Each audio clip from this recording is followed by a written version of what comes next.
I want to read to you today a passage out of the Gospel of John. It's found in chapter 5, beginning at verse 1 through to 11. It says this: Sometime later, Jesus went up to Jerusalem for a Jewish festival. Now there in Jerusalem, near the sheep gate, was a pool which was surrounded by covered colonnades.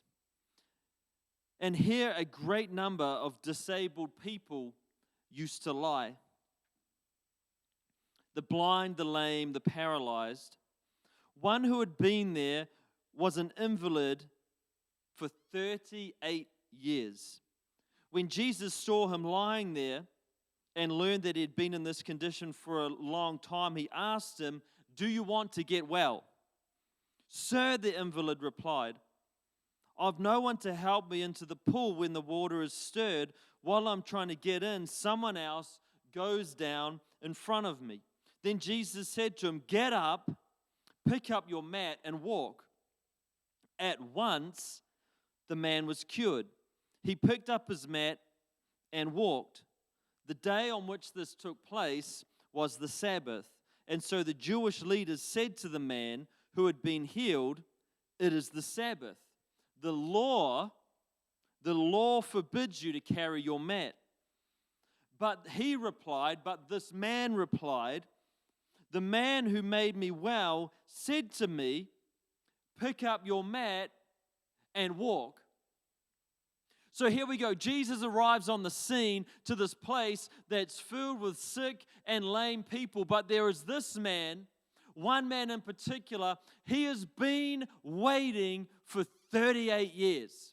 Well, I'm 39 years old. He has been waiting my entire lifetime for somebody to help him. And no one has helped him. Jesus turns up and he asks him, "Do you want to get well?" It would appear that it's an obvious question. But the man says, "Sir, I've got no one to help me. I can't get into the pool. I'm crippled, I'm paralyzed, and someone always beats me to my miracle. Someone always gets in ahead of me. Someone always takes that which I have my heart set on." And so Jesus then speaks to him and says, "Get up, pick up your mat and walk." I don't know how long you've been waiting for a miracle.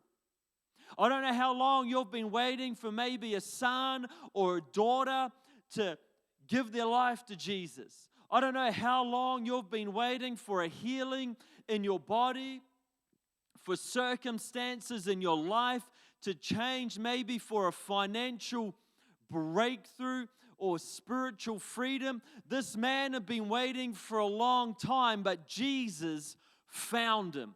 And you may feel like you've been waiting for a lifetime. You may feel like you've been overlooked, that someone always beats you or someone always gets in front of you for that which you are hoping for. But I want you to know today that you are not overlooked by Jesus. Do not give up. Do not stop believing. Do not quit on your faith now. Just as Jesus turned up in this man's life, this guy could have said to him, "Jesus, why weren't you here 37 years ago? Why did I have to wait not just 1 year, not 2 years, not 3 years? Why 38 years?" But there's big questions that often don't have answers, but we have to live in faith knowing that God has not overlooked us, and God's "you can" is greater than the world's "you can't." God's "you can do it" is greater than the world's "you can't do it." This man receives into his life a miracle. He hasn't been able to walk or move, even get into this little pool for 38 years, and in an instant, he receives his miracle. Jesus says to him, get up, take your mat, and walk. And at once he was cured. Immediately he received his miracle. And he's carrying his mat through the streets. He's probably stoked. He would probably have a certain bounce in his step. It was the Sabbath. Other people may have been out and about. Other people may have been walking. But I think this guy, after not walking for 38 years, I could pretty confidently say he had a skip in his step. He probably had a whistle coming out of his mouth. A man who'd been stuck was now free. A man who was lame was now walking. A man who was incapable of helping himself was now capable of walking through the streets. And one of the first things he encounters upon receiving his miracle is a rebuke. You're forbidden to carry your mat. What are you doing living in your miracle? Who do you think you are getting free of addiction? Don't you know your past? Don't you remember where you've come from? Who do you think you are that you can change tack in your life, that you can rewrite the history of your family? These words come to him, and these aren't the words that came to this man, but these are words that come to us when we start living in the life that Jesus Christ has called us to live, when we're born again.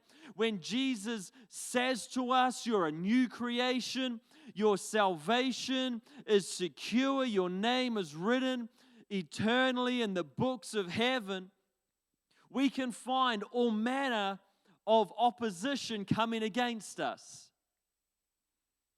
But I want you to know today that God's you can is bigger than the world's you can't. That God says to you today that you can get through it, that you can get over it, that your family can recover, that your marriage can get through it, that your son or your daughter, they can get saved, or they can get freed from a lifestyle that right now feels like it has them all bound up, that you can achieve the dreams that are in your heart. These guys say to him, you're forbidden to carry your mat. But he replied, the man who made me well said to me, pick up your mat and walk. What Jesus has to say about your life is more powerful than what anybody else has to say about it.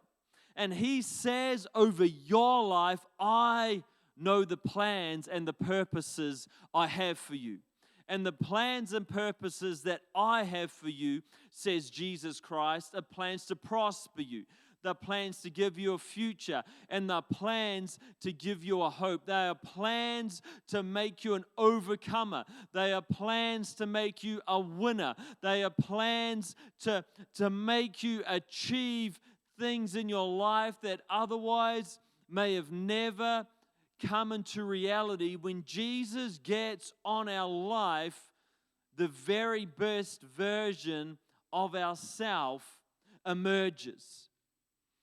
And if you remember nothing else but this, God's you can is bigger than the world's you can't. You may be facing untold impossibilities, just crazy opposition. You may be the only person right now in your family that is saved. God's you can is bigger than the world's you can't. You may have health problems and medical people giving you diagnoses and giving you names of problems and diseases. I want you to know today that God's you can is bigger than the world's you can't. That God's hand is upon your life. This man, he had to wait a long time for his miracle, but I bet you he was glad that he waited. I bet you he was glad at 38 years hadn't quit, that he's got the miracle that he was longing for. And that longing in your heart is not there so it can stay empty. That longing in your heart is there so God can fill it. That longing for all your family to be in church is there so God can make it become a reality. That longing to live pain-free, that longing to have financial independence, that longing for a business, that longing to have your first child, all those longings and desires are in your life so when Jesus turns up, he can have a collision with your world, and his you can will outweigh, will overrun every you can't that the world has ever told you. I am believing for you today, and I want you to keep believing, stay planted in faith, knowing that God's you can is greater than the world's you can't. Let me pray for you today. Jesus, I pray right now for every single person who is waiting for a miracle.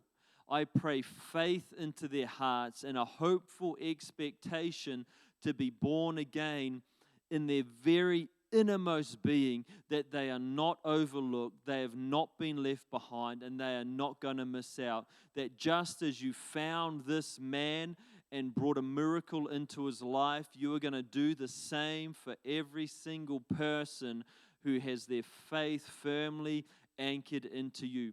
Increase their faith, bless their faith, and give us all patience in the waiting. In your name I pray, Jesus. Amen.